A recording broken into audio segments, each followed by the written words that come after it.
If you're dealing with a boss who's holding you back in your career, then this video is for you. Hi, I'm Mae Bush, former COO for Morgan Stanley Europe, and now executive coach, speaker, author, and CEO of Career Mastery. I help professionals overcome career obstacles so they can accelerate their time to success. Now, one of my subscribers recently asked me this question. I'm a mid-level manager in a Fortune 500 company, and after spending 15 years in the company, I'm finding myself alone on my journey. The leaders I trusted are no longer in the company, and my immediate leader is subjecting me to a lot of toxicity and gaslighting. He is tarnishing my reputation step by step, and I am feeling like a victim.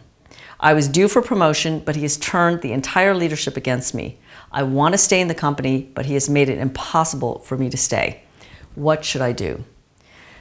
Well, first, I want to just say this is a very challenging situation for anyone, and well done to stay with it and to stay strong.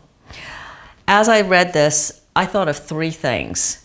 The first is, if the situation is truly as you describe, if it is truly impossible for you to stay, that your reputation has been tarnished, and most importantly, you feel alone and like a victim, those are all signs that it really is probably time to go.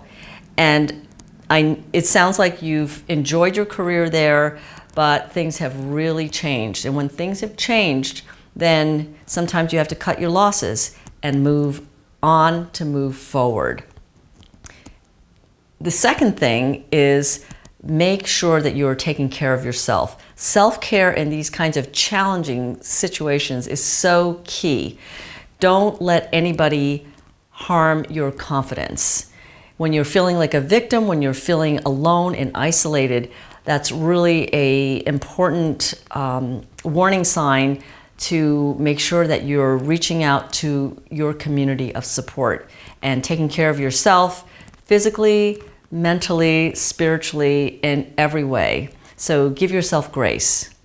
And then the third thing is, this is a great time to remember that you always have options. Even when it seems really dark out there, you always have options.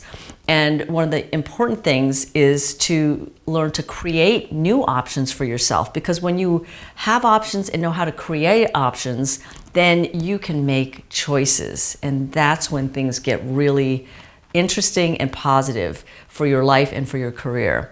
And so one of the best ways to start creating options is to build out your network, re-energize and re-engage with your network, build those relationships, and reach out to people. For example, could you reach out to those leaders who you trusted but who have left? Find out what they're doing now. See if you can reconnect with them, rekindle the relationship. Who knows? They may be able to suggest some connections for you. Maybe they even have something that you would be the perfect fit for. So it's really about reconnecting as opposed to going and asking for a job per se, but those conversations can always lead to great opportunities. You might want to connect with and reach out to your mentors, whether they're internal or external, and reach out to friends of friends. So if you can just reconnect with people and start rebuilding those relationships, you won't be feeling isolated and alone. You'll have more support. You'll feel so much more energized by taking action rather than feeling like a victim and sitting in suffering or waiting. And you will be taking steps towards your next career step. Remember, people hire people, and it's really all about those relationships. I hope you found this video helpful, and if you did, hit the like button and make sure you subscribe and turn on your notifications so you don't miss any future videos. Thanks so much for watching, and I'll see you next time.